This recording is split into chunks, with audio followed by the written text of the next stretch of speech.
好，同志们，我们在轰轰烈烈的站起来，站起来。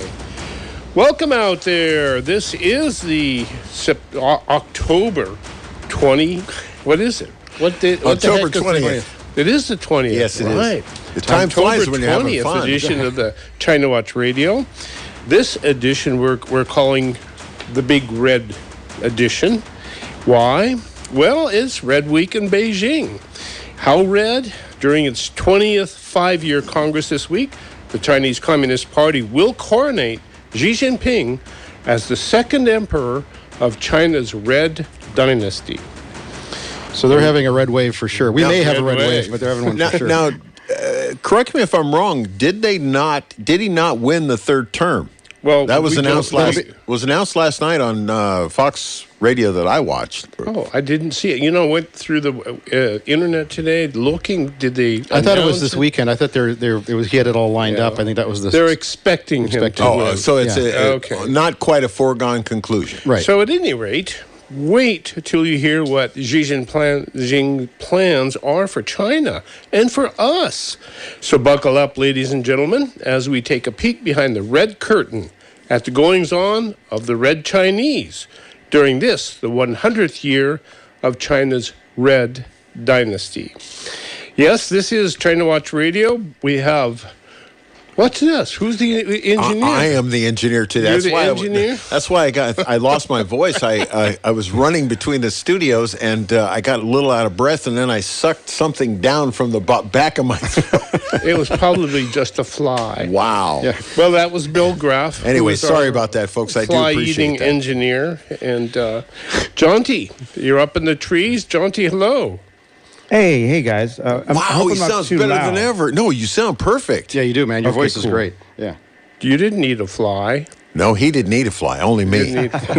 David Welch. Good afternoon, gentlemen. Good to be here. And Michael Olson, yours truly. So we always start the show off by doing a correspondence choice story of the week.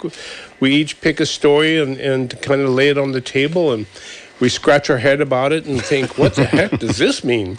So this week, we start off with a segment from Bill Graff. There's this video, and I'm not really sure where the video is. On Twitter is where I saw it. And it's pretty shocking. It's on HK Telegram channels, and it shows this guy from the PRC consulate in Manchester kicking down pro-democracy signs. Now, that's not really that unusual when you think about what goes on here in our country, right? I mean, occasionally you see somebody steal a campaign sign No. Nothing like that happens here, right? Well, anyway, then this protester appears to have been dragged behind the consulate gates and beaten up by the consulate staff. Yeah. And it's all on this Twitter video. He was taking down pro-democracy signs. Correct. We're putting them up. He was taking them down. So why would they... Kicking down pro-democracy signs, and so he's then... They open up the consulate gates, some guys come out from the consulate, drag him inside, and beat the snot out of him while being filmed by a telephone guy, Twitter feed. Wow. And, it's not unusual for us to see this sort of thing happen. I mean, we there's famous videos of police officers or protesters, or this stuff goes on but often you don't see consulate members beating people up, at least where they can be filmed. It was very striking to me, and I thought, I think I'm just going to leave it there. I don't want to lose the license or do anything. It was a very confusing situation. It was a very confusing story. What's that, Jaunty? The logical equivalent would be a U.S. embassy in Beijing, China, where a bunch of U.S. embassy guys run out and grab some protesters they don't like and drag them back into the U.S. embassy and start kicking their ass. Or Saudi embassies in Turkey. There you go. Yeah, I mean, that's pretty. This is we'll get to it later. It's pretty nefarious. And there was a reason why we wanted you to do this story, because later on you're going to talk about the 5-year plan for the Chinese Communist Party's 5-year plan for promoting world peace and development and building a human community with a shared future. John Exactly. Kumbaya. Yeah, so with that, thank you, Billy. I'll move on to my subject, which is I have two pieces that I picked up that were of interest. One is titled, Who is Blackrock? And it's a Twitter story video. It was really fascinating. But before I will go to who is Blackrock, hold on to that thought, because I want to pick up the next story, which was out of Microsoft News. China is facing a full-blown debt crisis with $8 trillion at risk. So these are not the Chinese government. This is not the Red China. This is not Beijing. These are all the municipal governments of China that went out and borrowed $8 trillion to build stuff. And they did. And now they don't have any money to pay them back because of the collapse of the real estate market shut off the flow of money. And as Billy's grandfather always says, follow the money. So here you have all of these Chinese municipal governments who borrowed $8 trillion. Now, I scratched my head and said, where the heck did they get $8 trillion? Who would loan a Chinese village all that money? Yeah. That's my question. Yeah. That's a good question. Okay. So now let's go to BlackRock. Who is BlackRock? As we've said many times on this show, BlackRock holds a big pile of cash. How big? Well, it's down to $8 trillion. Now, I think it was, last time we brought this up, I think they had 12 to 13 trillion. 13. It was 13, wasn't it? 13 trillion. So somehow BlackRock lost $5 trillion. Well, the stock market does go up and down. Yes, that's I mean, true. you can lose some money and, a trillion here, a trillion there. And currency trading valuations. So the question is, why have we heard so little about BlackRock? Why isn't BlackRock... I mean, why doesn't... Everybody knows what IBM is. Everybody knows what Bank of America is. Sure. Why do so few people know about BlackRock? Now, the interesting thing about BlackRock is that it owns 18% of Fox, 16% of CBS, 13% of Comcast. BlackRock effectively owns 90% of the world's media. Well, you've just answered your question, haven't you? 90%. You've answered the question. If you own between 10 and 15% of any media organization, you basically have a controlling interest. Yeah. And if you have a controlling interest, then you can say, hey, don't talk about us. Maybe this is one of the Very good. So obviously, BlackRock does not want anybody to know about BlackRock. We're one of the few stations that actually talk. In fact, there's a show that talks about it on a regular basis. I think you're right. So this is what is interesting about BlackRock, of course, as we have brought up on China Watch Radio, is that it is the first foreign company that's been granted the ability to own its own mutual fund in China, which means it can buy and sell companies in China. Can I bring up And now it's the first company that BlackRock invested in is what? It's the company that makes facial recognition software nice, and hardware for the CCP. Yeah. So who is this BlackRock? Okay. Where do they get all their money? Well, they get all our money from you and I. We put money in the bank. The bank gives us interest. What does the bank do with the money? It gives it to BlackRock to invest in something. I have an interesting little tidbit about BlackRock that I heard last night while I was driving home from our candidate forum. Mm-hmm. Here's the deal. I believe it's Kansas and Vermont, 2 states, have decided not to use BlackRock to invest their state pension funds anymore. Wow. Well, in fact, that's what I was waiting to bring up, that Blackrock is actually one of the huge principal Wall Street investment companies that is handling retirement funds. Right. Yes. Well, two Pension of our funds. states and several more Many states use BlackRock. Right. Two of are our withdrawing their money. and several more are considering pulling out because of BlackRock's investment strategy with China. So we have this American company that has an incredible relationship with the CCP, to the extent that the CCP has given them the ability, the sole ability from any American or any foreign country, to buy and sell Chinese companies. Now, that must have cost something. Yeah.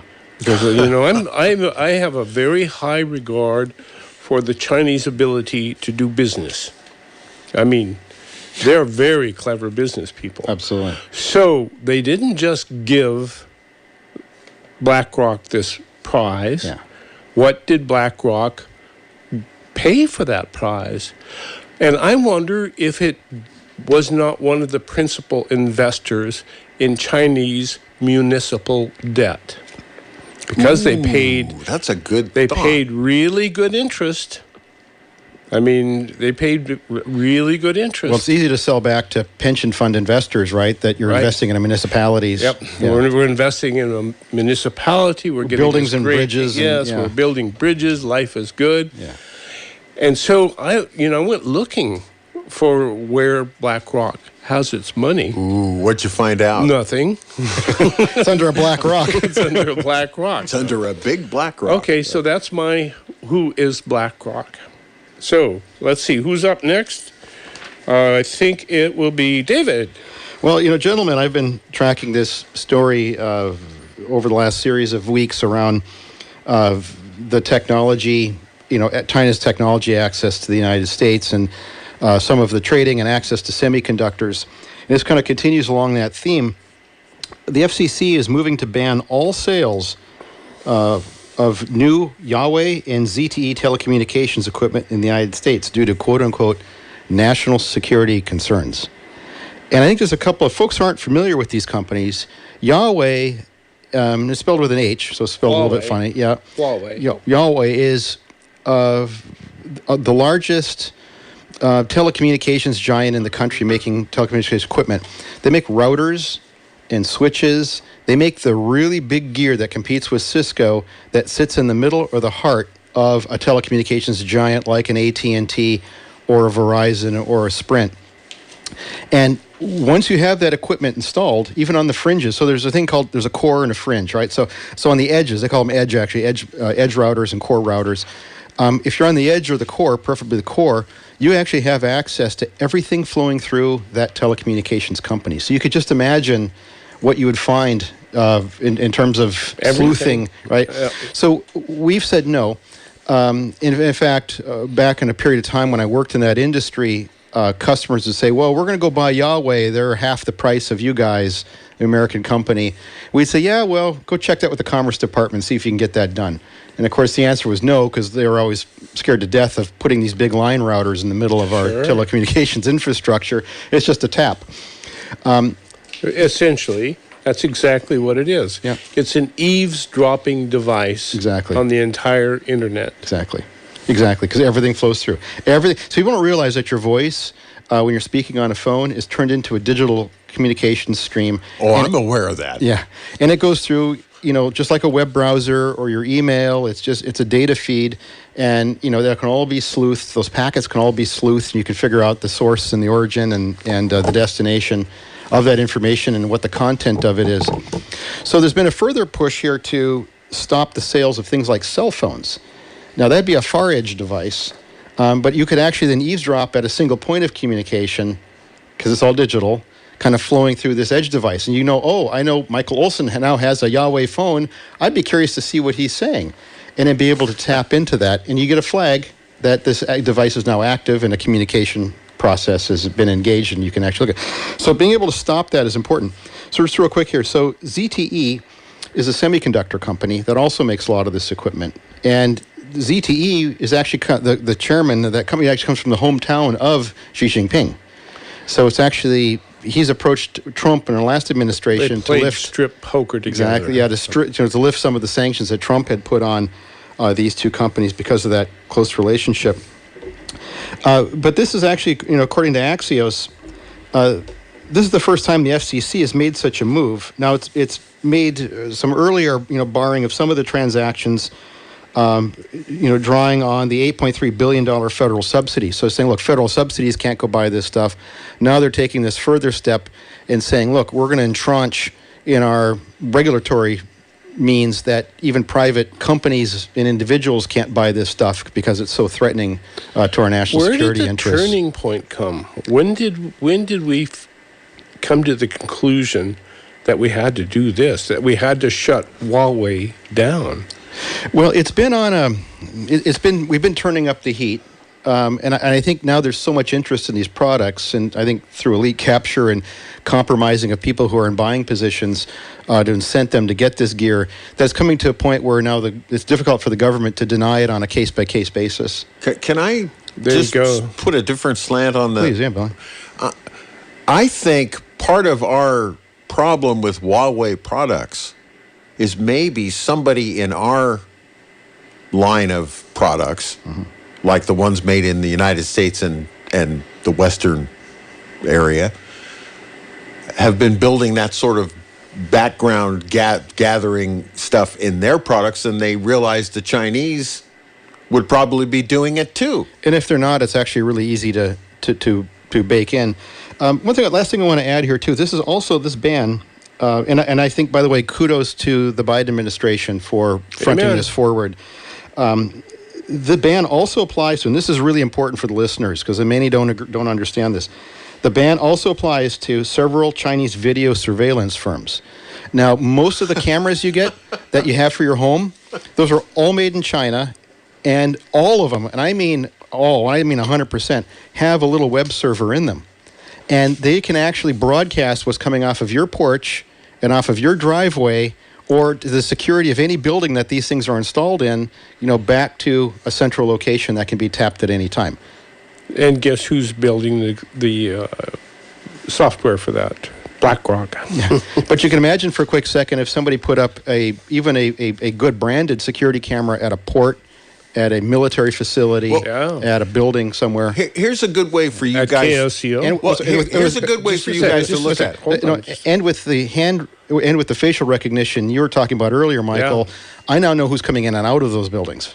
Right. Yeah. Through these cameras that I control. You think you control, but actually China has a back door too. Well, also, here's the thing. If you can sign into your home cameras and see what's going on in your house, yes, it's entirely possible and probable that somebody can hack into your camera and see exactly the same thing you can. Well, spot on. In fact, the security threshold is so low on these things. That's right. We've all seen the stories of predators who've tapped into baby monitors. That's right. And started talking to the kid over the baby monitor. Wow. Right? So you can imagine what the Chinese could do, with a product they built. And where they've got this access the hardware that they have and everything else. Tough one. Jaunty, you're up. Yeah, well, I'm just going to take my mind off of all of the nightmare dystopias that we're creating. And but speaking of another nightmare that the world is facing, but China in particular, Xi Jinping said during his presentation to the sort of intro to the 20th Party Congress, he said, and I quote, "We will establish a policy system to boost birth rates and pursue a proactive national strategy in response to population aging." Of course, what he's talking about here is the dramatic population problem that China's facing, wherein their population is collapsing and everyone's getting old real fast because they ain't having enough babies. Yeah. Here's a couple interesting facts just to reinforce that. Their birth rate is down. The number of babies a year is down 11% since 2020. Wow. It's the fertility rate, that's births per woman, is sitting at 1.16, or at least it was last year. Now, I think that's It needs to be 2.1 to be at replacement rate. I think that's a little bit misleading. That 1.16. Yeah, that is a collapse. It's actually much lower in urban areas. In urban areas, it's at 0.7 or 0.4. Woo! Wow. So to say that the population, to just look at the population as this is everyone, and say this is the fertility rate, you're kind of missing the fact that the people in urban areas are the most economically engaged. They're the people with the money, and they're the people who with the jobs and the training and the educations. So it's worse than it looks when you say 1.16. You know, and it's not Jonty, just that they're having half as many kids as they need. Yeah, you know, and Jonty, when we've we've touched or kind of kissed this topic in the past, we've also brought the fact that there isn't exactly a burgeoning desire to emigrate to China to make up this gap like there is in the United States and some of the other Western countries. That's right. But a good portion of the world is dealing with this problem. I don't know that anywhere is dealing with it as bad as China. Now, what Xi wants to do is create some kind of package of tax deductions, longer maternity leave, artificial insemination. Yeah, forced insemination at some point. Haven't gotten there yet. Enhanced medical insurance, housing subsidies, extra money for a third child.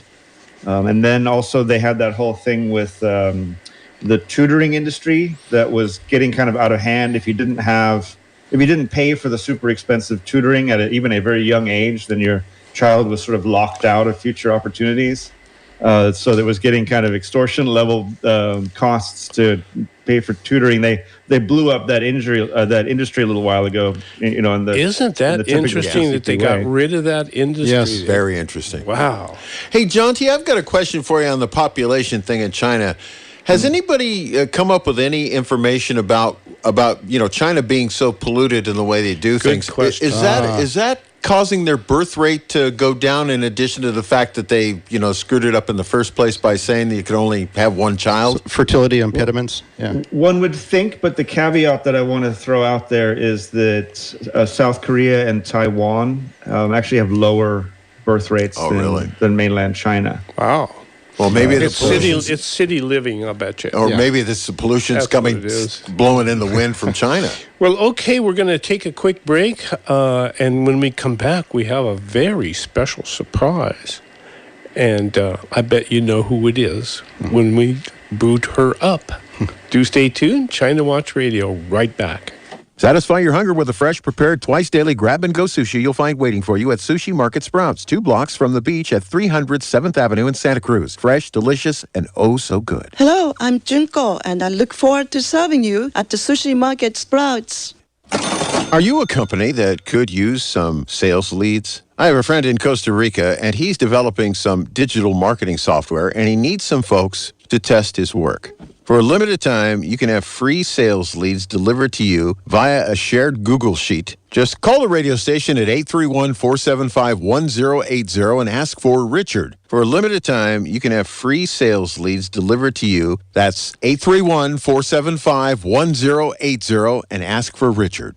I'll second guest dinners with friends because they can be interrupted by diarrhea, gas, bloating, stomach pain, or oily stools. It turns out I have EPI, or exocrine pancreatic insufficiency, which means I'm missing the enzymes needed to digest food. My doctor prescribed Creon, pancrelipase, an oral prescription medication that replaces pancreatic digestive enzymes. Creon treats EPI due to cystic fibrosis, chronic pancreatitis, pancreatectomy, or other conditions. Creon may increase your chance of fibrosing colonopathy, a rare bowel disorder. Tell your doctor if you have a history of intestinal blockage or scarring or thickening of your bowel wall, if you're allergic to pork, or if you have gout, kidney problems, or worsening of painful swollen joints. Call your doctor if you have any unusual or severe gastrointestinal symptoms or allergic reactions. Take Creon as directed by your doctor and always with food. Do not chew capsules, as this may cause mouth irritation. Other side effects may include blood sugar changes, gas, dizziness, sore throat, and cough. These are not all the side effects of Creon. Creon is the #1 prescribed EPI treatment. Ask your doctor about Creon for EPI and visit creoninfo.com or call 800-633-9110 to learn more. That's CREONinfo.com.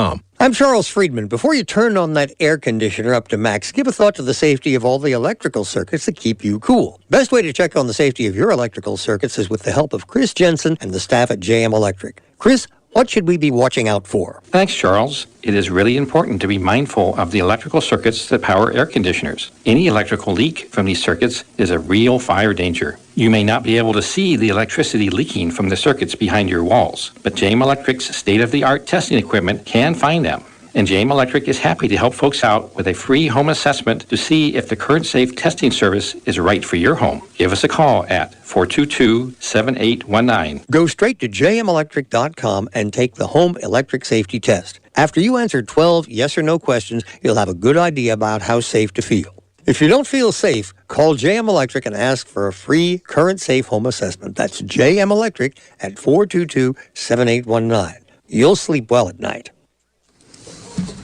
Celebrate America.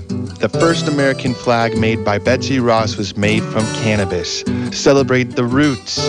Ben Franklin, George Washington, and Thomas Jefferson, all cannabis farmers. If you know your history, then you would know where you are coming from. Join me, Christopher Carr, Fridays 8 to 9 p.m. on KSCO.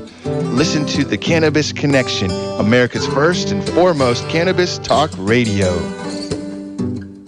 Hi, this is Dr. Duncan McCollum inviting you to join me 1 o'clock Saturday for McCollum Wellness Radio. I'll be discussing some of the latest trends in building your immune system. It used to be survival of the fittest. Now it's survival of the healthiest with the strongest immune system. Tune in so I can walk you through some of the best things that you can do to boost your immune system, reduce brain fog, increase your energy, and have an amazing life. Tune in this Saturday, 1 o'clock on KSCO for McCollum Wellness Radio.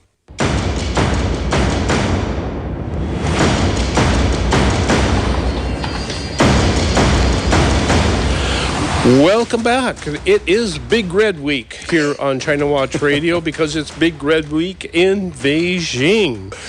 Chairman, Emperor-to-be, in a very short amount of time, Xi Jinping stood before 2,300 delegates in the Great Hall of the People, and this is what he said to them. We must strengthen our sense of hardship, adhere to bottom-line thinking, be prepared for danger in times of peace. Prepare for a rainy day and be ready to withstand major tests of high wind and high waves. And you know what? 2,300 delegates didn't say a word in opposition. Did they clap? Did they cheer? Well, let's do it. Okay, here we got to go. do the clap. Okay, we get it. All right. Times 3,000. And here we have a great big surprise. We have Amy Howe to join us, and she wants to talk about Xi Jinping's power, too. So that is the subject of this half hour and of our full hour of news talk to follow. So let's begin with some fun with Amy Howe. Amy, welcome. Hi, everybody. So Amy. it is... Can you hear me well? We do. We can hear you just fine. Okay, that's great. And, this real red October. We call red October, it's really. So you just thought about this entire, the conference, really important one, which actually is in the board is 46 people. It's most important people. You're talking about, interesting enough, you will see some videos, the old people and 18 people, the oldest of people, nobody wear mask. So and you know why? Nobody wears a mask because? Mask. Because COVID's over. Yeah. No. No? No. Xi Jinping want to say COVID over, for example, but why other people, because old people, they were sensitive to maybe get sick. They want the whole nation, whole world to see their facial expression. Oh. Because in China, everything all, they operate all under the dark box, and the only thing people can guess is look at their face, and then just read between lines or those words. Yeah, so that's interesting enough. That 4 people didn't come in. It's not attended. Jiang Zemin. Su Yongji, Rogan, Wu Yao, 4 people. They not attended. And also, when he come on to the stage, and everybody started proud, just like you say, you just did it, right? And then only one person he didn't. Oh, one person didn't? Ooh, what happened to him? Didn't. Li Rui-Huan. And because he's very strong reformer, and so I think that he's the rival of the opposition of the Xi. Is he the vice premier? Yes, he was. Okay, yeah. And then he even said that on August, they have the pre-meetings in Beijing every summer they have. And he said that if you're going to have another term, I'm not going to be a member of the Communist Party. He said that. Amy, let me ask you a question. Because he did not collab in a public way with everyone else, is his life in danger? Is his life in danger? Of course. But he thinks he's pretty old. He doesn't care anymore, So what? Right? And then another person, Wen Jiabao, he was the prime minister, and he didn't look at his report or anything. Don't even look at. So that's another sign of it. Oh, he didn't look at the report that was in front of him. The speech the Xi Jinping going to deliver. So, yeah. So that's the Chinese people, they like read between the lines. That's like already become a habit. When I grow up, you don't believe anything because except that the date is right, the people's daily news, everything is lie. So the only people can get some information now, they have a video, direct report, so can see the explanation. So those all the people, they against Xi Jinping, they refuse to wear masks. So people are because they want to hold. Yeah. So people everybody are. I'm sorry, Amy.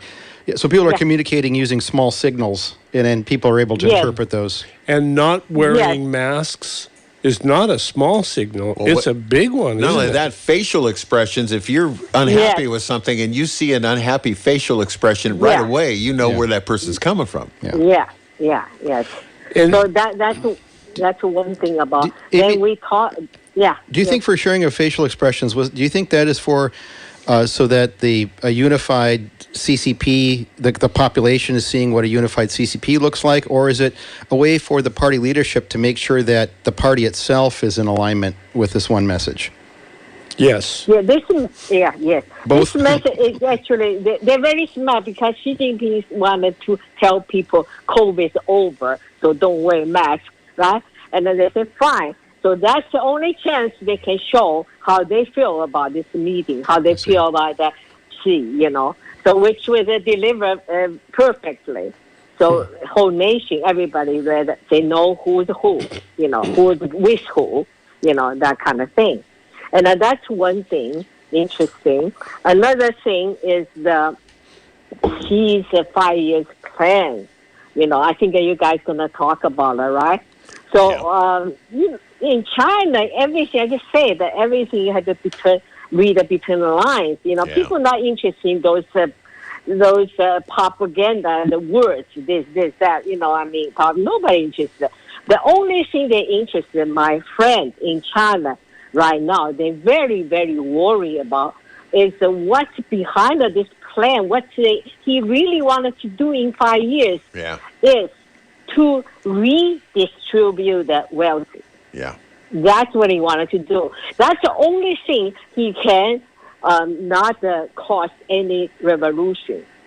So who the people he can use? Just like a cultural revolution, Mao used the youth, young people. They know nothing about it, right? So now they use poor people. So who are poor people in China now? Is those young people. They left a very poor, remote area, the villages, coming to the big city and to do the construction work. So they basically have no place to live, very harsh living conditions. And no work. Cities. And no work. Yeah. Wow, it's Chinese homeless. Yes. So those people, and he maybe gonna be the revolution, but they also can be used to support his policy. So how? It's really interesting, Amy, because Chairman Mao, used the rural masses to overthrow the government. Yes, he did. And he was opposed by the Soviet Union, who insisted it was going to be an industrial revolution. But Chairman Mao says, no, it's going to happen in the country. The farmers. Now the farmers have all moved into town. Factory farms. And don't have a job. Replaced by factory farming. And don't have a farm. Yeah, they can be old, but another Xi Jinping is not too stupid on that side. He studied Mao. He studied Mao, how to use the people. So he thinks that those people maybe cause a revolution to throw my power away, but also can be used and to supporting my power, because how to make them happy is took us some housing, some properties from the people have. Most of my friends, they all my age, they retired, but the reason, and they live well for last 20 years, and they able to have money to traveling around the world. That's never happened before, right? So they basically don't have to worry about the food or anything, because they have a place to live. They have like in Shanghai, they tore down those old section houses. So government give you money and to move to the new apartments. So they all have a place to live. And some people, they work very hard. They started their own business. That's the other part of my friend there. They're doing well. They invest in real estate, some commercial, some residential. Now, they are being in trouble. Yeah. They're in big trouble. Yeah. Well, Amy... So they are the ones, yes. Amy, in going through Xi Jinping's speech, I came up with a word that I do not understand and cannot find the meaning of. And it's the Feng Biao model. F-E-N-G, Feng, which I think is wind, Biao, P-I-A-O, Feng Biao. Feng Biao. What does that mean? I don't know. They have a lot of, actually, you say I speak Chinese, I read the Chinese, but I realized that recently they invented a lot of new words. Really, lots of new words. I don't know what they're talking about. For instance, they say people in English get too. Out of, they say they just recently I learn one word called run. In Chinese, run is like giving you water to moisture, and actually is mimicking the English sound run. So that means those people all ran away from the country, already out. So it's very interesting. They have a new word, just like you said. I had to look at what the writing in Chinese that, not the spelling. And that's one of the interesting things about the revolution as well. As I was observing it as a student of Chinese during the Cultural Revolution, it seemed like the revolution moved like a brush fire. It just kept burning out and out and out and out. So what was safe one day was in jail the next day, because the trend, the model had changed, and you were good one day and you were in jail the next day, and without any change in your behavior or anything. So the words did the same thing. They were always inventing new things for you to be against. Well, you're standing in place, and the zeitgeist of politically is happening is burning moving around you. Which is not, by the way, an unusual situation throughout history. Yeah. Well, it is when there's no foundation of morality and law. Nothing. It's all relativism. Yeah. Yes.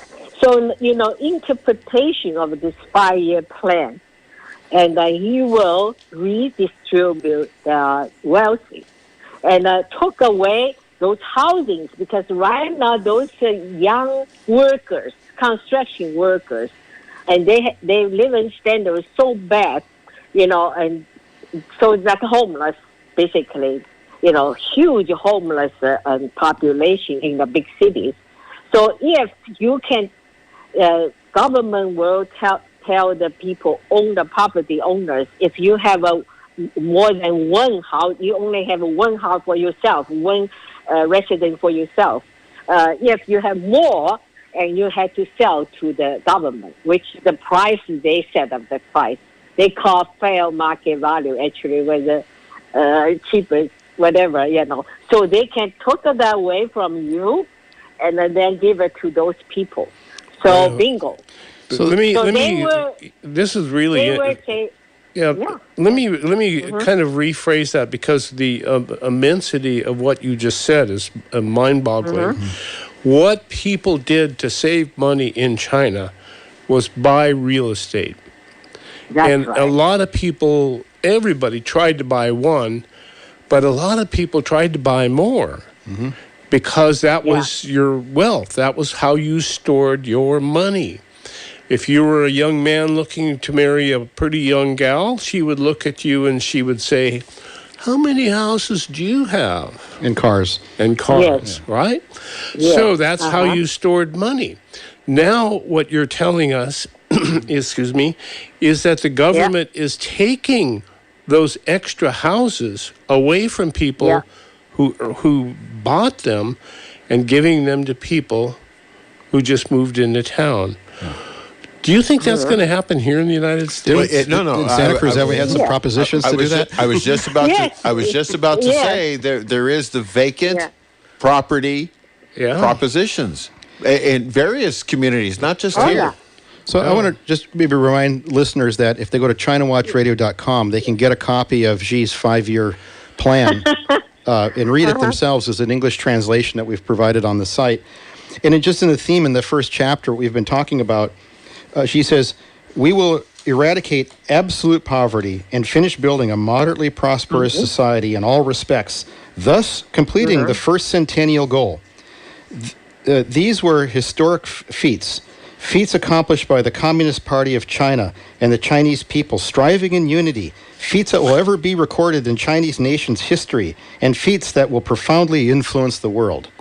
Now, I know they probably have calluses on their back from pounding themselves, glad pounding themselves, but, it's interesting when they talk about wanting to eradicate poverty, and there's a lot of other quotes in here, too, about redistribution of wealth and adhering to communist principles. Yeah, and so what we did And so they will, you will say, why China don't have a revolution? Why did they say, don't want to go back to Mao, they have some sign out of why never be any revolution. So I think that's the reason. And they have to analyze who they can use and what can satisfy them, and for their power, to holding their powers. So then also think about that. This time of Mao, we didn't know about that in 1949. And lots of people even come back from other countries back to, like my father, and take all the money back to China. Oh, we're going to have a new country, right? Well, so, something. Yeah. In the story of that he's painting of the haves and the have-nots and wanting to redistribute, you have to have an enemy, right? You have to have somebody who's the haves. And he defines here in his speech as, despite repeated warnings, bureaucratism, hedonism, and extravagance persist in some localities and departments. Privilege-seeking mindsets and practices pose a serious problem.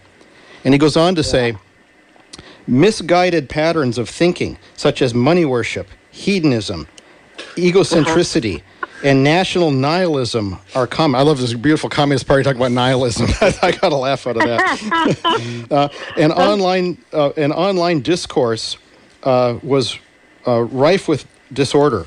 All of this had a grave impact on the people's thinking and the public opinion environment. And, Amy, for the show, we all took a chunk of Xi Jinping's speech and kind of broke it out, and we're looking at it, and we're going, first of all, it took 2 hours I think, for Xi Jinping to deliver the speech. Yeah. Well, it's 50-some pages. Yeah, so I think he couldn't finish because he just summarized because he's very tired. So he did about 100 minutes. I think that's 1.5 hours. Probably needed 2 hours to finish them. And that probably was the first 10 pages. I think maybe for context, for context for the for context. And so, go ahead. I want to insert 2 more points. Another, I'm talking about the China because why everybody invests in real estate? Because that's the only thing they think is secure. And because the money in the bank, all the banks was state-owned. In China, no private bank.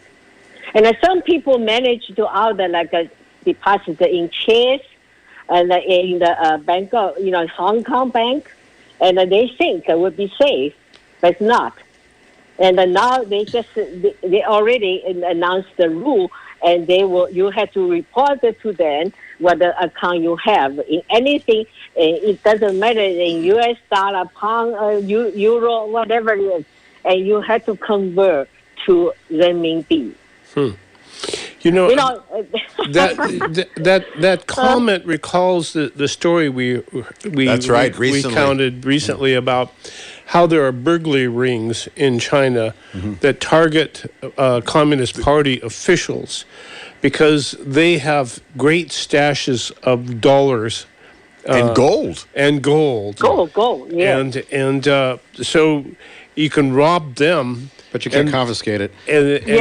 Yeah, there you go. And they won't say anything because they weren't supposed to have it in the first place. Yeah. And the other thing you said in a previous show that stuck with me, you're not rich in China unless you can get the money out to an outside bank. Right. Yeah, it's true. Yeah, that's true. And Amy has one more point? Yeah. I have one more point is that probably last couple of, maybe 6 months ago, they already stopped. You cannot learn English. In the you cannot what? They don't learn English. You learn English. That's right. You have to learn Russia. Learn Russian now. I was learning Russian that time. That forced me. Well, the English teacher had learned how to speak Russian to teach the students. And now in China, so Xi Jinping will basically learn from now. They're going to close the door. They have closed it. I remember one of the largest restaurants in Beijing was a Russian restaurant. I remember it was a big mokba. It was like this giant, enormously grossly oversized neon sign. That had Russia on it. It was fascinating. Well, I had an experience at the White Bear restaurant in Singapore. That was a Russian restaurant owned by a Chinese guy who made the best banana fritters in the Far East. Go figure. There you go. So maybe another one more point, very important. Chinese people are very scared because in that report, IA plan, they will give judicial powers to the local government. So, I tell you, you're going to arrest people, sentence people, and by the local government. And that means, because lots of locals are so corrupt, they're so corrupt. So that means, the people are so scared. So if you don't, let's say, you don't give them your property, them money, so they immediately put you in jail, sentenced to death, or whatever. That's really that's some bad juju right there. And another thing we see local governments doing, and as we noted earlier in the show, Amy, the local governments are $8 trillion in debt. Yeah. Now, what we see they're doing a lot of is fining everybody. So they set up roadblocks, and they just stop you and fine you. Well, you know what? That takes place in Mexico. I was going to say, as the old federales used to do that in Mexico. No, not the federales, but like somebody police. has local police. They've actually got the federales going after those guys now. But for a long time. Much worse than mafia now. Don't you think? Yeah. Wow. I want to just add for the context of the audience here, this speech, which is on ChinaWatchRadio.com, they should take a look at least read the headlines of each of the chapter sections. I'll guarantee you cannot read much more than that. Yeah. Here's a sentence. National security is the bedrock of national rejuvenation, and social stability is a prerequisite for building a strong and prosperous China. We must take the people's security as our ultimate goal, political security as our fundamental task, economic security as our foundation, military, technological, cultural, and social security as important pillars, and international security as a support. My head hurts.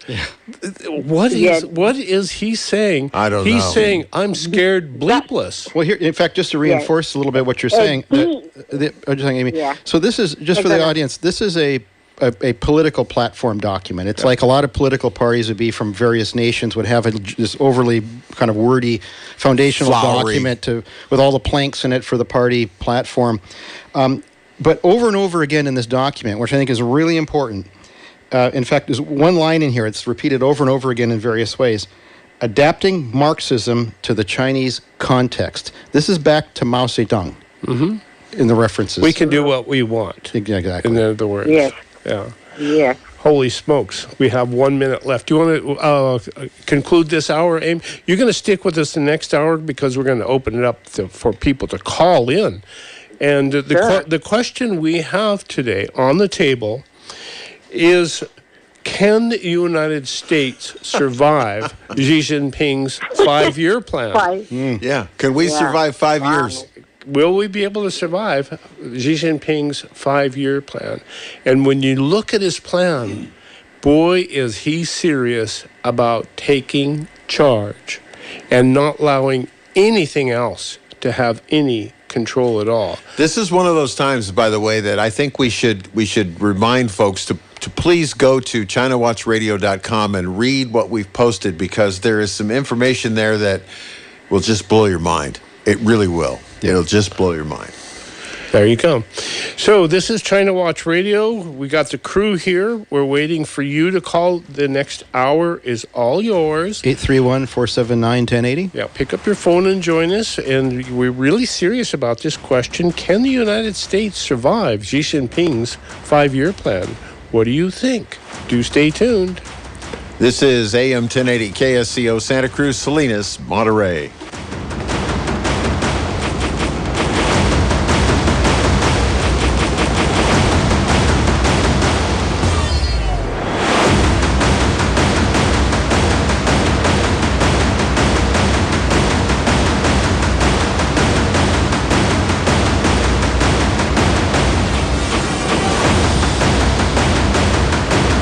Of the afternoon. Along the coast, we're looking at a high temperature somewhere in the middle 70s. As you move inland, it's a little warmer than that. And we'll have a little bit of an afternoon breeze this afternoon, about 13 miles an hour.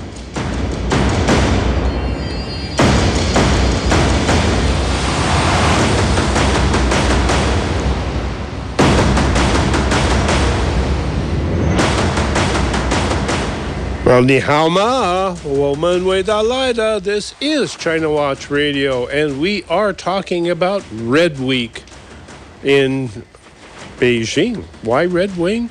Why Red Week? Because this week we are told that Xi Jinping will be crowned emperor, as it were, of the second emperor. He would make the second emperor of Chinese, the Red Dynasty. And so that's the subject today. And here's the title of a speech that Xi Jinping gave to 3,300 members of the Communist Party in Beijing.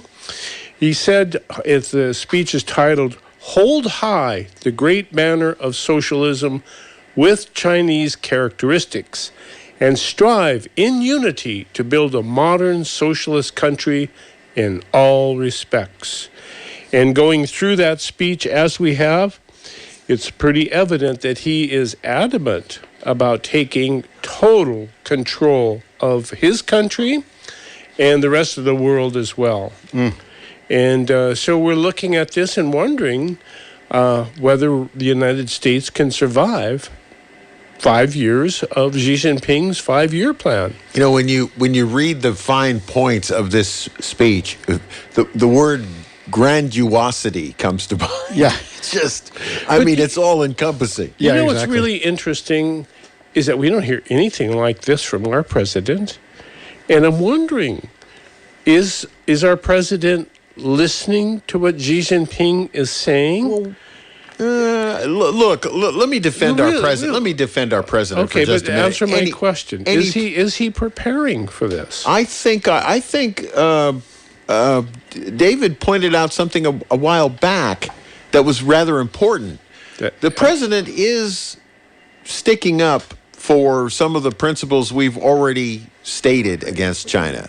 Previous presidents have also stated these things, and I think our current president is quiet about defending what's going on, but I think he's defending what's going on. Here's what I find very interesting though about this: our past presidents, when they give a speech to like Congress, for State of the Union and all that, they get sort of grandiose, but not nearly like this scale of this 20 or 53-page speech that took 3 hours to give. Yeah. Partially. Look, here's the thing. I really believe this. I think Xi Jinping is suffering from delusions of grandeur here. That's very interesting. Jonty, what do you think? Well, I was just looking up the Democrats' party platform. I figured I'd just see, what do our political parties have? I mean, it's similar in length, certainly. A lot of the topics might read the same, and I'm not trying to pick on the Democrats here necessarily. We pick on everybody here. Yeah. Everybody's an equal opportunity target. Yes. But, it's building a stronger, fairer economy, achieving universal, affordable, quality health care, healing the soul of America, dear God. Restoring and strengthening our democracy, et cetera, et cetera. It's not that different. I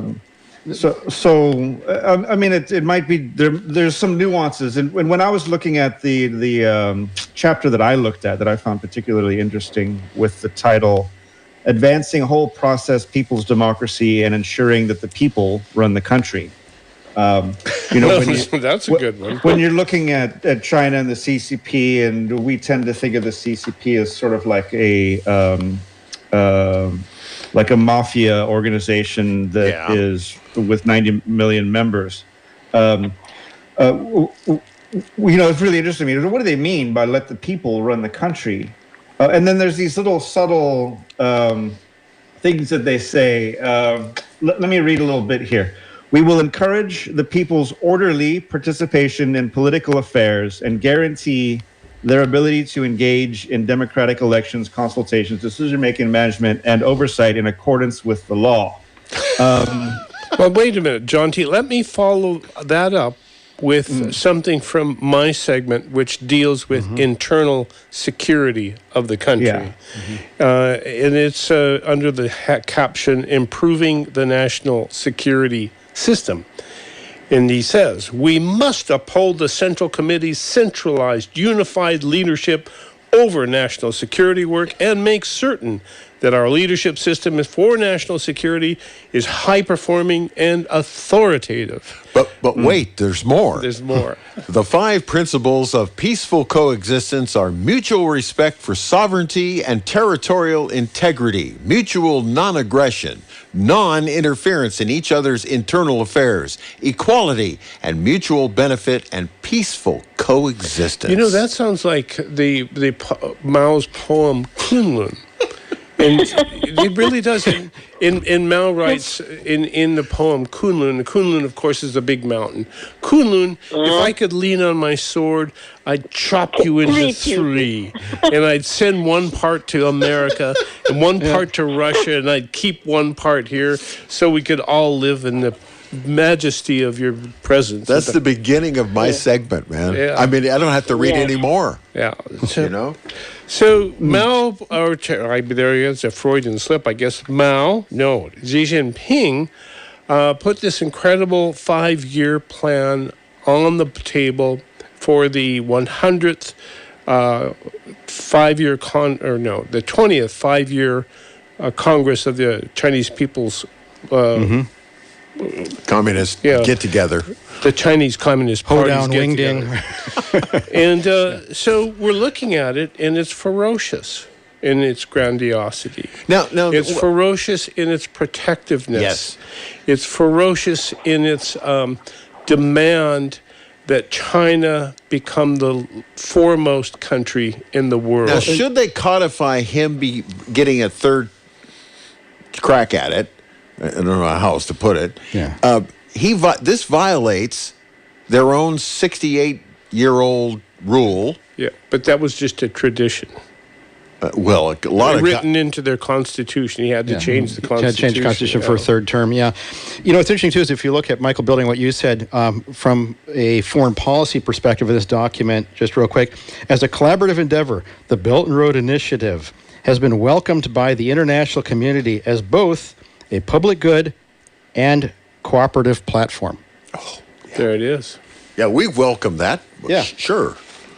Not well, really. I really wanted to point out something about the nature of the language. We will encourage the people's orderly participation in political affairs. Okay. Mm-hmm. If you're encouraging the people's orderly participation in political affairs, likely you are discouraging people's disorderly participation in political affairs. So it's essentially saying there is a right and a wrong way to participate in the democratic aspect of the government. So we are going to make the rules by which you will participate in quote unquote democratic way. And it's interesting, just today we heard news of the embassy. Where was it, in Brussels or someplace? Manchester. Manchester, England. Okay, Manchester. England. Where there was a protester outside the Chinese embassy, and he's talking stink about China. And the guards went out, grabbed him by the hair, drug him in, and beat him up. They didn't even take him inside to beat him up. They beat him up behind the gate so everybody could film it. Absolutely brazen, but Billy? He wasn't, in defense of the consulate folks, that guy was not participating in democracy in an orderly way. That wasn't orderly democracy. It was disorderly democracy. They have to do Well said, John T. By the way, speaking of some of the things in... But I think the bigger violation of that, because outside of the embassy is not there. Inside is their territory. They cannot do that. It's against the British law. That's right. Well, along these lines, though, from the speech, I have to read this one line because I think it's in context with the exact thing we're talking about here. An ancient Chinese philosopher observed that all living things may grow side by side without harming one another, and different roads may run in parallel without interfering with one another. Apparently, Confucius he doesn't Is that believe Confucius? I don't know. It's in his speech. He stole it from somebody, I'm sure, famous. Have you ever visited the bookstore in Chinatown here, San Francisco? Called East Wing. I think a couple of years ago CCP bought the store, and right now you get the day I was just walking by, you can't believe from floor to ceiling all Xi Jinping's the work. It's far better, 100 times more than Mao. Wow, really? Unbelievable. His writings? That's in San Francisco, yes. Yeah. So he must have ghostwriters that are cranking out this stuff and making lots of books out of it. Have you ever read Mao's? He saw Mao Zedong saw the quotation book at that time was and Xi Jinping saw is far better than Mao Zedong. Amy, we have a phone call. That's what they try to make it. Mike's been waiting for a while. Mike, I understand, is calling from Santa Cruz. And let me just make 831-479-1080. It's time to pick up your phone and join us with Mike and the rest of the China Watch Radio crew. Mike, welcome. Hey, thanks for taking my call. Can you hear me okay? We can. Yeah, so I found this on Washington Standard. Blackrock CEO, there he thinks family tree was a mystery until now. There's an article on it that actually traces what they were able to find. 1988, Fink filed, BlackRock came into existence, but they broke away independently from corporate umbrella Blackstone. And, I mean, from what I can read on this, Larry Fink and company are available in collaborating with the Federal Reserve and the architects for a one world economy to do anything Very they can much so. Yes. to undermine old structures. Part of the problem at the root level is that we're operating off of real compromised currency.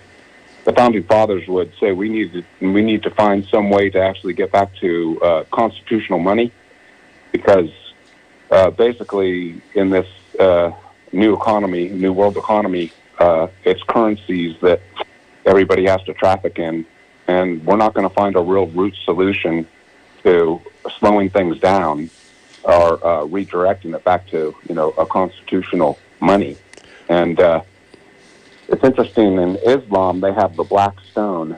It's attributed to go all the way back to Adam and Eve. It came from space someplace, and the people used to touch it for remission of their sins. So this one world order is probably wanting to direct funneling, regulating people's ability to be able to buy and sell to a digital currency and obliterating any individual freedom. But I think we have to look at it at a root issue. Just endless commentary on it without seeing at the root level what's going on is just more. Yeah, Mike, let me ask you this. Do you think that our politicians are deliberately trying to destroy our dollar? I think they're groomed to play political ball in office and administration. These career politicians, they're doing the bidding of the protocols of the forces that are the same forces that have hired BlackRock as a mercenary agency that doesn't have any loyalties to any country but wants to Romex the world with this new digital currency. Yeah. What's interesting is that, human nature is the same regardless of where we're from, right? Human nature is human nature. And, we look at China on this show and we see, lots of nodding heads, in agreement in the party. But also in our own country, you can pick any issue and you find just a lot of nodding heads. What I harken back to is this notion of unabated global free trade is, a benefit to everybody. And people sit, and there's things like that people just, yes, we agree. And it's like they're hypnotized, moving forward. And so I'm just wondering, in our country here, is there hypnotism across our political parties and how we're looking at China as a... I think Jonty has the answer to that one, because Jonty thinks about this stuff a lot. How did you know, Billy? I was here chewing my fingernails, waiting for a chance to say something. Yes. What is the difference between a religion and a cult? It doesn't really matter. It doesn't matter because there's no loyalties. It's about getting an agenda done, which is one world, leadership. I mean, Islam, for example, not picking on them, alone, but the idea is to establish a one world leadership. And it doesn't matter who's an avatar for that. If they're playing game and they get their, vandalization and they get their rewards and strokes and praise in the situation, their game. They're a good puppy. The administrations now seem to be, whether of a public or democratic persuasion, two-party system. Anybody who will be willing to progress and lend their services to bumping the ball forward, that's the main limit of what they can play in the situation. The architects behind will use any avatar to get their agenda done to undermine people's freedom. Where do you think China fits into this scenario? I think China's has the ability for production, innovation, and labor to be able to be an avatar for as far as they can be used for undermining old loyalties and progressing forward with a one world currency, a one world government. And when we start getting lost in some of the specific details of pointing the finger at an individual, they're basically avatars. The architects, it's beneficial for them to remain unseen. It doesn't matter. So that's the interesting thing about BlackRock, the need to be unseen. Yeah. Somebody that owns 90% of the controls 90% of the media in the United States is virtually unseen. But I'm wondering if Michael and Mike on the phone, are the two competing streams of thought? One is the whole Davos crowd around unifying currencies and borderless countries and all of that. New World Order. And then you've got China. Is that the counterbalance? Are those the two opposing forces to each other that... Well, they both have the same goal. Have the same goal, but it doesn't matter. But the only question is who's actually at the top. Well, it's the architects. They're invisible. They don't need to be visible. They can use any pawn, any avatar. No, but Mike, I think you're right, Mike. But I'm just thinking that what you're saying. But China doesn't seem to be part of that architecture team. Are they like the Yankees and the Red Sox? Yeah. Well, if they're aligned with being available, it doesn't matter. I mean, the thing that I was studying was that Blackrock is a new incarnation name that came from black stone. So, I mean, it's research to go back to what is the vision statement of where Blackstone came into existence before Blackrock even existed as a entity, a black stone, and what is the incremental bumping forward in the progressive order of undermining any foundational, the Constitution of the United States was a constitutional republic. Get rid of that. That's old loyalties. It's not convenient. It's slowing things down. And too many freedoms. Mike, we want to thank you for calling and scaring us to death. Yeah. Okay. We're all biting our nails, Mike. Thanks. 831-479-1080. Wow. It is though frightening the scope. If you look at this document that Xi Jinping has read from, and obviously it's not a 5-year plan to take over the world. It's pretty profoundly scary. At least I think so. And not so unusual. Try not to destroy the equipment here, Dave. Answer the phone. Bump my head into it. Anyway, we're taking phone calls today. This is the China Watch radio show. We're looking at Xi Jinping's 5-year plan to take total control of China and protect the CCP from the Chinese people, and also to protect China from the outside world. Yeah. So that's the big one right there. Huge chunks of text now devoted to security. Keep in mind that all of this flowery rhetoric in this 50-some page document doesn't tell us exactly the internal problems China has. China has these are aspirations. Yes, but China still has things it has to deal with in the world. Why don't you just tell me? Okay, I was going to say you could just tell me what's going on. We have let's see, Kenny in Watsonville is on line 3. Let's see if I push the right button. Kenny, you're on China Watch Radio. Good afternoon, lady and gentlemen. I wanted to answer your question. And then it posed another one. Well, Kenny, which question, first of all? Okay, the answer to the question of can we survive Xi Jinping's 5-year plan? Yeah. And the answer to that is yes, we can survive it. But the question really should be, will we? Yeah, very good. Because there are so many disparate powers and entities, and they're constantly vying for advantage and supremacy all over the world. And it also begs the question, who is we? And that goes to the heart of the matter, I think, because you were just talking with the previous caller about China versus, you were kind of lumping everybody else. But really, as far as I understand it, it's been presented by many people in this way. There are entities in the Pacific region and the Americas, both North and Central and South, and the African region and the European region, and that's called the European Union. There's a union in Africa, and then there's this effort to join the governments of North America first, either through the North American Free Trade Agreement or the next one that Trump put, and then also eventually join up with the South. And then there's the Pacific Union, and therein lies the rub. This is going to enter into your question, I think. The Pacific Union is really disparate. They have a lot of vying people vying for supremacy and for advantage. Mm-hmm. And Very China is just tribal. one of the. They're very tribal. Well, China is, but And there's the other Pacific entities. and the Pacific Islanders are very tribal as well. But there's a lot of disparate interests there. Yeah. Where would you lump, India in with which one of those groups? I mean, it wouldn't Asia. be Europe, it wouldn't be Africa. Yeah, well, Asia is part of the Pacific Union.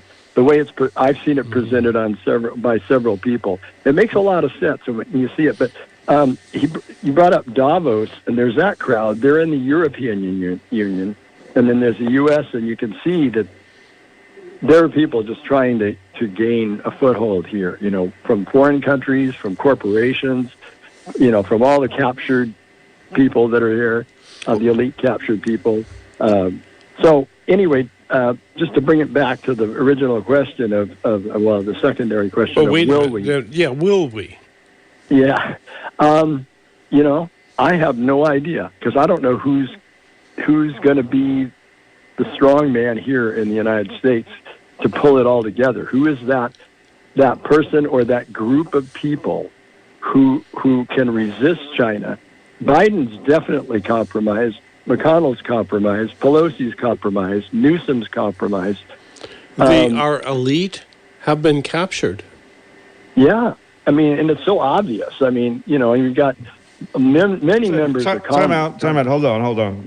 Our elites have been captured, and yet what we're seeing right now is we're seeing a dramatic action on part of the Biden administration. Yeah, that's what I was about to China say. from having access to semiconductors. My question and the to Senate, the Congress is very quickly moving through the NOPEC legislation, which is very dramatic slap to the face of BRICS. Mm-hmm. And it was just a report I heard today, too, of we're accelerating arms shipments to Taiwan to clear out the backlog that we owe them. You guys asked earlier, when did this big change happen? Yes. And, there's a variety of big changes that have been happening over the last, 8 years or something, but Nancy Pelosi's visit to Taiwan does seem to be a starting point. Which the temperature went from lukewarm to at least medium.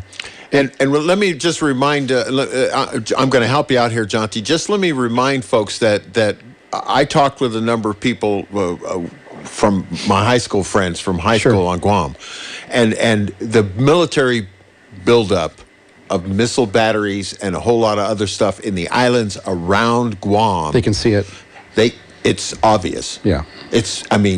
Nobody's going to send a bomb that way and get away with it. Well, I also want to add, too, just to remind the audience that on 2 occasions recently, President Biden has said that he would involve the United States in a defense of Taiwan. Yes. And would also protect the Pacific. Yes. Billy. In the middle of all this, can I say one thing? Yeah. It's not 100% capture. There are so many entities vying for control, and they're all influencing each other with either money, power, threats, in any kind of way that they can use to influence. So yes, certain of these individuals are going to have to respond in those ways because they're going to need money from campaigns. They're going to, from all sources of money for funding of different things. Right. But I'm just saying that it's not so. You can't tie it up in a neat little package because there are so many varying vying interests. So that's where the confusion really comes in on who's on whose team. It's really that's difficult kind to of tell. that's kind of what Mike said too. Yeah, that's exactly right. That's exactly what Mike said. So, do you think we will, or won't, I honestly am afraid to answer because I don't know. All right, you're unelectable. I know. All right, thank you for the call. Thanks for calling.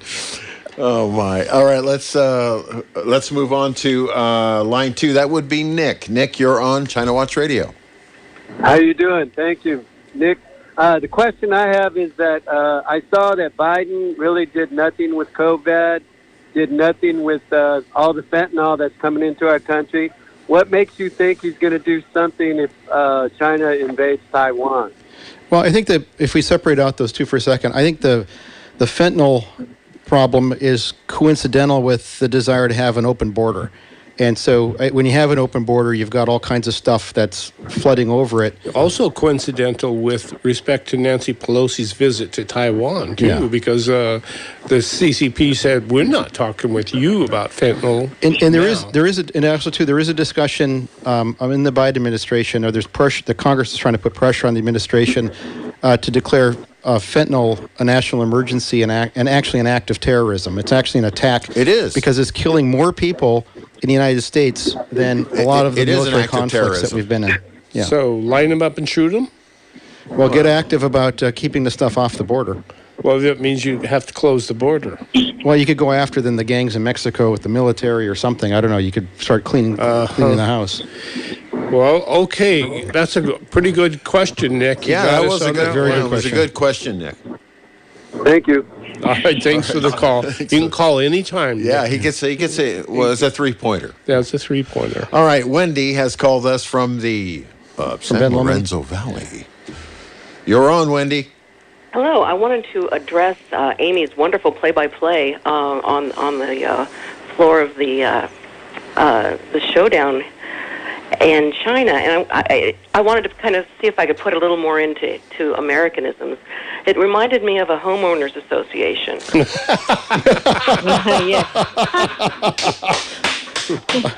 I'm on the board of one, so I get it. Me too. I thought that people who would understand that.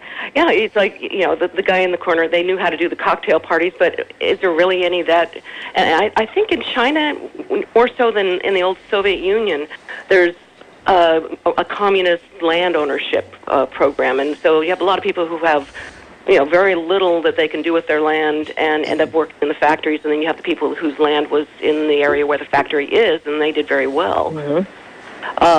And so it does have that difference than when they just had to. Well, I think the IMF and everything told Russia when they separated that they needed to sell off the assets. And it didn't include, though, everyone having their own land.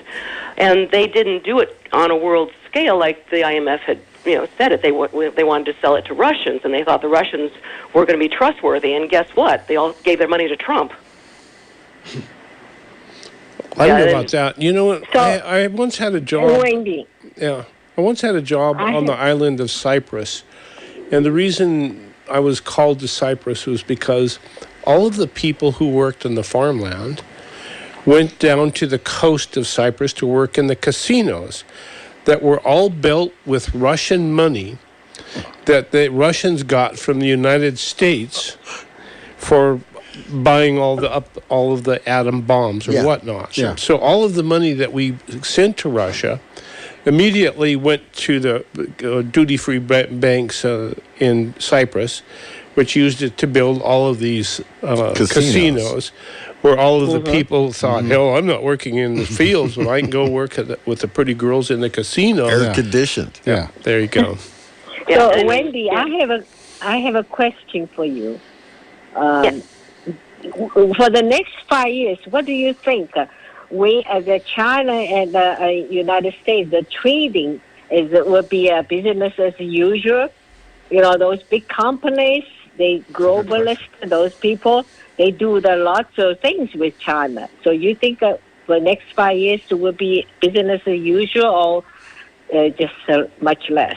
I think that China really hasn't done much work with us since eBay kind of turned really sour and wasn't doing auctions anymore, and so they didn't know how to charge. And way back when Amazon was selling books, and it's been downhill. I think that they found their new market, and I think that's Africa.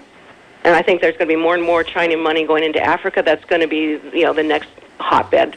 And I think that the Australians have been totally on this Taiwan thing and watching what China's doing because they're much more involved in the Pacific area as far as one of the Commonwealth. Well, Amy just got back from Africa. Africa, yes. Now, what did you see with respect to China in Africa, Amy? I was surprised and much less influence. For instance, at Tanzania, they used it for historically, and China gave lots of build the railroad for that. You know what I'm talking about? The railroad, they still part of it they abandoned, no use. but still, major still use that euro. And but recently, there are much less projects going on, and they moved to Ethiopia and have more project there. I met some people, Chinese people, they were working in Ethiopia, but not Tanzania. And as I know, the new leader of Tanzania, and she is a Muslim, and she's a graduate from Oxford, and she's not really, pro-China. And then the Kenyan also, interesting enough, the new elected president was not pro-China.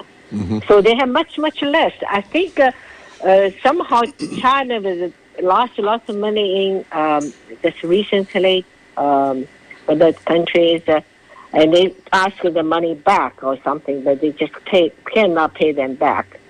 And so they move it to Nigeria or something because for oil or something. Because also they believe some African country, and they want to be the democracy country. They don't want to be corrupt country. So the first thing they come out, those new leaders all wanted to against anti-corruption to make right. But Nigeria is very corrupt. So I think probably China thinks it's easy to settle with them. Easy to mark. Have all kind of business. It's blowing up all over out there. And thank you, because I didn't realize what could have been causing all the new trouble in Africa. But, China's been, dollar strapped, but they did start, really building in there. Yeah. And they probably left a lot of stuff undone, a lot of promises made, and a lot of disruption that And a lot of might be and a lot of debt. Yeah. Wendy, thanks for the call. Yes, a lot of debt. Maybe worth pointing out here, too, that recently, I think it was Kenya, I'm trying to think of the African country that just joined the British Commonwealth Union. I think there are like 17 countries in Africa that are part of the British Commonwealth. Well, it doesn't surprise you, does it? All right, let's remind folks that they're listening to China Watch Radio. Wendy, thanks for the call. We're late for our break. We got to go. 831-479-1080. Satisfy your hunger with the fresh, prepared, twice-daily grab-and-go sushi you'll find waiting for you at Sushi Market Sprouts, 2 blocks from the beach at 300 7th Avenue in Santa Cruz. Fresh, delicious, and oh so good. Hello, I'm Junko, and I look forward to serving you at the Sushi Market Sprouts. For 14 years, I put out fire with water. Now I prevent fire with Komodo Fire Prevention Spray. Hello, folks. I'm Jack Kimmick with very important news for everyone threatened by fire. Here it is. You can prevent fire from burning you out with Komodo, the plant-based, earth-friendly, water-soluble solution you spray on your buildings and grounds before they catch fire. Komodo prevents your buildings and grounds from catching fire. Komodo is approved by CAL FIRE and the Forest Service. You can even spray it on garden plants and trees, and it continues preventing fire until winter's rain washes it away. For a demonstration and a free estimate on what it would take to protect your property, go to KomodoFirePrevention.com. Yes, a free preliminary estimate at Komodo, like the dragon, fireprevention.com. Komodo Fire Prevention, better than insurance. Mow, dig, haul, lift. The versatile Kubota BX Series subcompact tractor does it all. Switching attachments is simple, and a smooth hydrostatic transmission makes for easy operation. The Kubota BX Series, the #1 selling subcompact tractor in the U.S. for over 10 years. Talk to your local Kubota dealer today to schedule a demo. Go to KubotaUSA.com for full disclaimer. C&N Tractors in Watsonville and Paso Robles makes it so easy to get a Kubota. Give us your tough jobs. Buying for a business? Let Batteries Plus be your partner. Whether you have one location or many, you'll find solutions for all of your battery, lighting, phone, and tablet repair needs, plus volume discounts and more. Sign up for a free business account at batteriesplus.com/business. Batteries Plus. Are you interested in a radio show with tips and tools to help you unravel the mysteries of your personal finances? Would getting a firm understanding of the basic laws of money management help you out? Then listen to Money Moves on Thursday evenings at 7 p.m. Host Pamela Fugit-Hetrick and her guests provide information so that you can successfully manage your own money. Tune in to Money Moves Thursdays at 7 p.m. on KSCO AM 1080 Santa Cruz.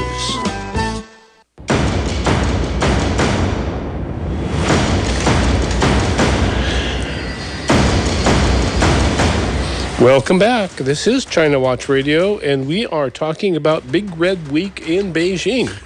Why? Every time you say that, I get reminded of a football, conference. It's like all around the world is a red wave of politics.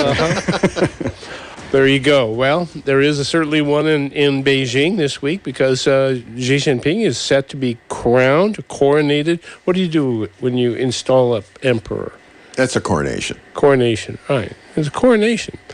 So he would be the second emperor of the Red Dynasty, the first being Chairman Mao, who... all those other guys in between don't count? They were just presidents. They were just placeholders? Yeah, they were just 5-year guys. Xi Jinping is for life. Deng Xiaoping was a 5-year guy? Maybe 10. Okay. But I'm just, 2 5-year terms, right? Well, Deng tried to sort of make things. He tried to distribute power as opposed to concentrate it. So I think he. If China could be ruled by him today instead of Xi, I think a lot of our concerns would be. It would still have problems with China. I'm not saying it would cure everything, but if I could trade Deng for Xi, I would sleep better at night. Didn't we just fall in love with Deng Xiaoping when it gets right down to it? Didn't the West just go head over heels for the possibilities inherent in a China that appeared to be like the rest of us? Well, it's something to keep in mind is that China traditionally, and by traditionally I mean last 5,000 years, and this is always a rough number because what the hell does this mean if you go back to 500 AD or something? But China traditionally composed about 30% of the world's GDP. So there's a reason why people all over the world have a interest in the political and economic status of China. Yeah. Big red one. Well, they also have a lot of resources that the rest of the world doesn't have. So, 831-479-1080, this is your hour. Pick up your phone and join us. And who do we have? Well, speaking of picking up the phone, here's Colonel Terry. The world-famous Colonel Terry? Yes, Red China. Red China. Ladies and gentlemen, I compliment your discussion today. I want to compliment Amy, as always, for her very astute comments and her English. Yeah. Now, why is Amy getting all the compliments today? Because she deserves them. Yeah, but the rest of us are jealous. I'm not even going to step in that one. We're all green. All right. Well, speaking of 5-year plans, why don't we announce a 5-year plan to liberate the billion Chinese from the Chinese Communist Party tyranny? And we used to do that, didn't we, Colonel Terry? Didn't we used to promote the freedom of our way of doing things? I have a phrase for you. Mr. Gorbachev, please tear down this wall. Yeah. Great idea. Tear down the tyranny of Chinese Communist Party. Eliminate the tyranny and liberate the Chinese people. And let them have regional autonomy, for example. Boy, Terry, that's the greatest fear of all of the. When you look at Xi Jinping's 5-year plan, that's the big fear. There isn't any room at all. That would rattle his cage big time. Yeah, we should rattle his cage, and we should articulate this, and we should press diplomatically and in an information campaign to educate, inform, and liberate China from the tyranny of the Chinese Communist Party and those would-be dictators, or in fact dictators, like me. Terry, can I channel my buddy for just a moment here up in the redwoods? Go ahead. Do we really? How in the past our country has meddled in the politics of other countries? We have installed dictators. We have done all sorts of heinous stuff around the world. BS, Billy. Well, I think Jonty and I somewhat have the same view about some of our dealings around the world. I'm not a communist, and you're but I celebrating Big Red Week in Beijing. I am not, but I just think meddling inside China's internal politics would be a really bad idea for the United States. How would we go about doing that? We couldn't. Well, how about just setting up like a defensive perimeter? I mean, I like some of the moves we're seeing I like some of the moves that Trump made, even though like him or don't like him, he did some things good.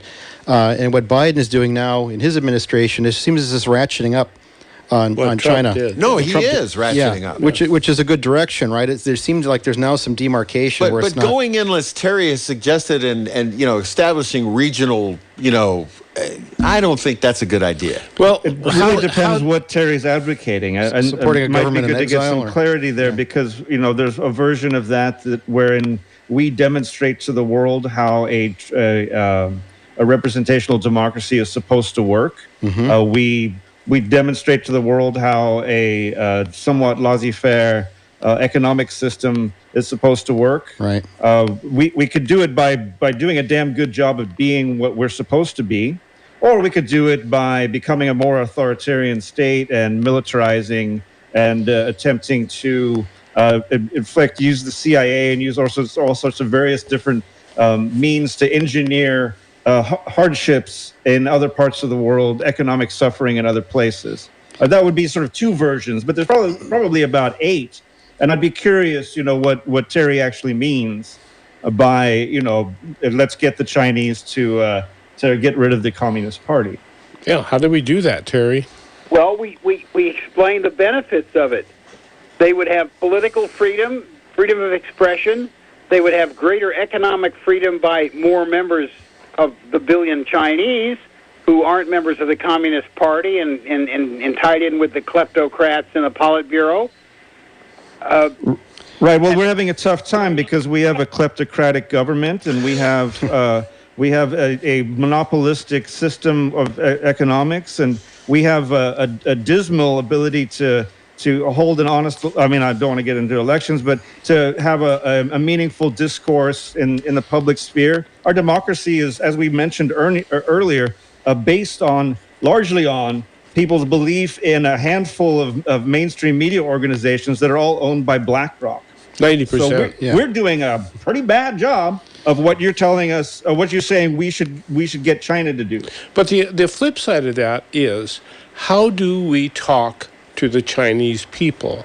What means do we have? Well, first we have to get control of the way we talk to them. First of all, we can't talk to them directly because of the media. Yes, right, that's what I'm trying to say. We have no way of getting past the red curtain. But Michael, but we've missed our insertion points as well, right? If I go back and look at the protests in Hong Kong, the democracy protests, they're waving American flags.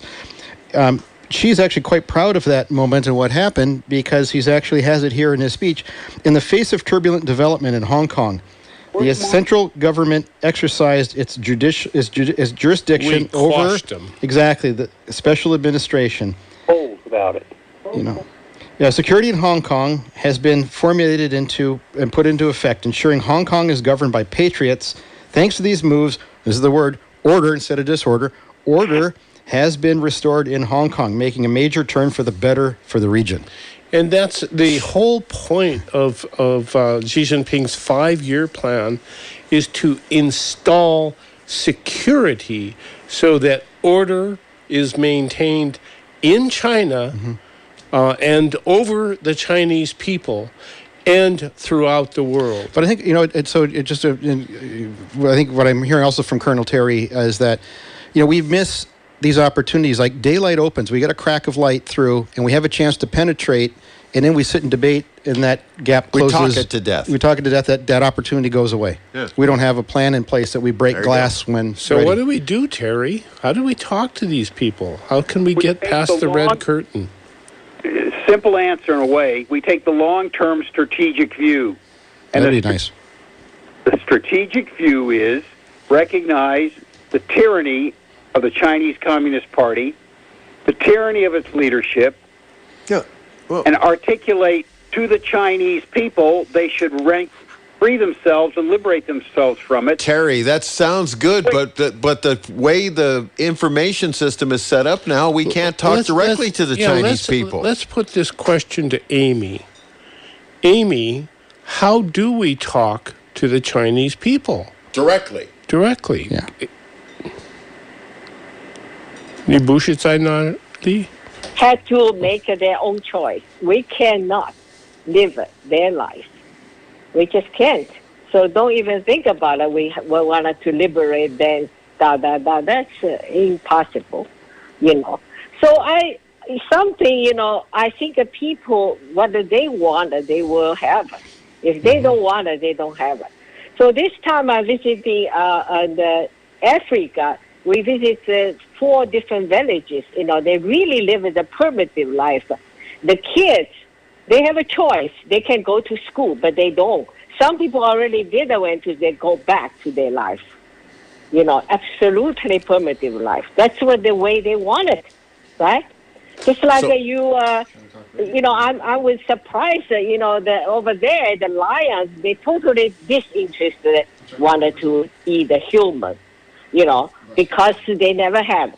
They don't know what the taste is. So Amy, are you saying that buffalo? Are you saying that the Chinese people are so indoctrinated and so controlled by their government that they don't have the ability or the will to fight for freedom? Yeah, you just look at the history of China, right? So for 1911, we started the first one. They throw away the last dynasty, Qing dynasty. They did, but a very short-lived. They immediately become a world controlled separately. So this time, now they have that emperor called, he's supposed to be president, right? But democracy country, but very short he become an emperor. So they all become an emperor. So whatever happened to Mao? Mao would say the leader, communist, people's leader. What? They become people's king. People's emperor again, right? The first emperor of the Red Dynasty. Yeah. Yeah. The second one. Now, 30 years later, we have another one coming. And Buster, call back. Why? Yep. Yeah. Think about that. Terry? I still urge the broader, larger strategic wisdom of looking at the big picture, and that is, here's 1 billion Chinese. Certainly there's a couple 100 million of them who are educated and informed and would embrace a democratic transition and would embrace a balanced government liberated from the domination and dictatorship of the Chinese Communist Party. And Terry, building on what you're saying, when I go back and think of the Soviet Union, when they were a force of also of Marxist communism, we told it like we saw it. And it seems like in a place like China, we're not telling it like we see it in a lot of ways. We're actually trying to pretend they're our best friends on one side, and the other side, they're a global competitor. You know why? We go back to my grandfather. Follow the money. Follow the money. They captured us. Yeah, you know what's happened, interesting enough, is what's happened to our government. Same our thing. Country. Follow the money. We wanted to... they understand the leaders, they understand the Chinese government. So nice to easy to be a people's emperor.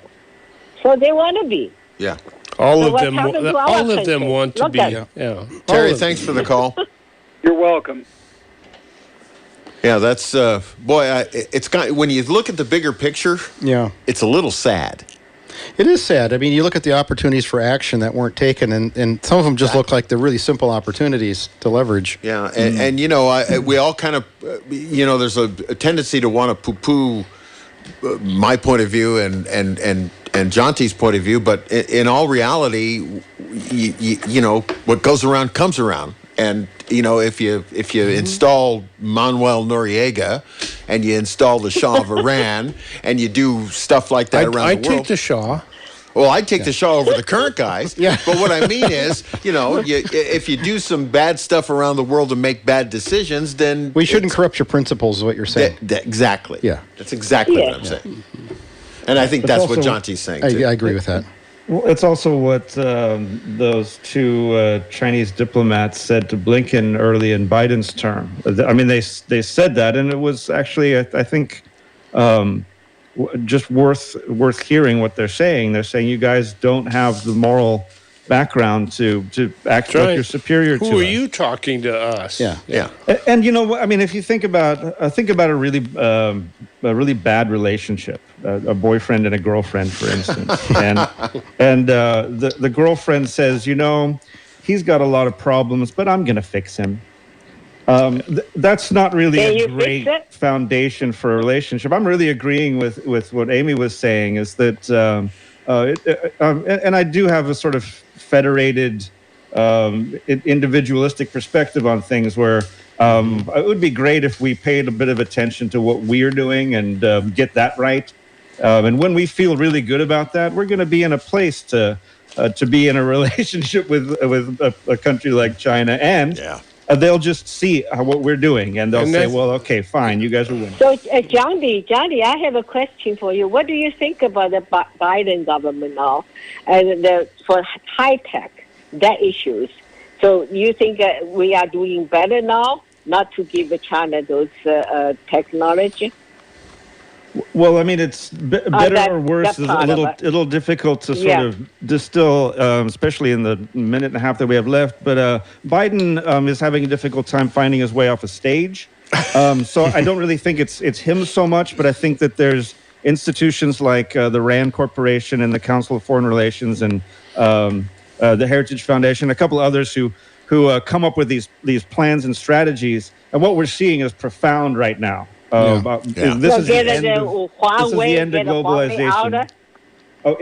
That is the tip of the iceberg in terms of what I see happening in the world right now. I think it's a complete ripping apart of the economic system, and in particular the ability for China to progress in the way that they have been able to over the last 20 years. And that's why it's turned away from the West to Russia. And that's why we're out of time for this show. But we'll be back. What show is this? China Watch Radio. ChinaWatchRadio.com. Amy, thanks for your input. We appreciate it, as always. Yeah, but we're jealous of all of the compliments you get, and we don't get. Yeah, I don't think I deserve.